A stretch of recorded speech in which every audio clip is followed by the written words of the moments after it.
Korang pernah tak tengah buat kerja ni, tiba-tiba korang macam rasa nak rehat sekejap, korang pun scroll lah phone, tiba-tiba dah 30 minit korang scroll phone tanpa korang sedar. Sebenarnya korang melalui masalah nak fokus tu susah. Sebenarnya masalah fokus ni bukannya sebab korang malas, sebenarnya korang dah overstimulated ataupun dah terlebih rangsang. Kiranya setiap scroll kau, contohnya kalau kau scroll IG Reels ke ataupun TikTok video ataupun short dekat YouTube kan, so benda tu adalah task yang pendek, so kau mudah terangsang oleh task-task yang lebih pendek. So sebenarnya apa yang berlaku dalam otak kita ni, ada satu chemical dopamin yang dikeluarkan oleh otak kita untuk kita buat benda tu lagi dan nak lagi. Itulah dopamin. Dan dopamin ni buat kita rasa seronok, teruja dan nak buat benda tu secara ulang-ulang lagi. Dan dopamin ni bukan hormon yang gembira, hormon yang nak lagi yang menyebabkan kita nak buat benda tu lagi. Contohnya merokok, makan benda-benda manis, semua tu relate dengan dopamin lah. Dopamin yang minta. Bila otak kita yang biasa ni mempunyai dopamin yang laju, yang sentiasa release, lepas tu nak lagi release, nak lagi kan,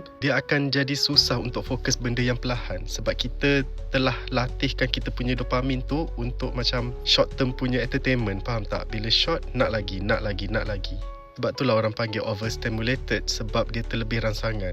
Dan sebab itulah korang cepat bosan tukar apps, dah buka Instagram, buka TikTok lagi. Sebab dia punya rangsangan tu dia short term. Dia nak lagi. Sampailah kita tak boleh fokus benda yang sepatutnya kita fokus, benda yang perlahan, benda yang panjang. Contohnya macam belajar lah.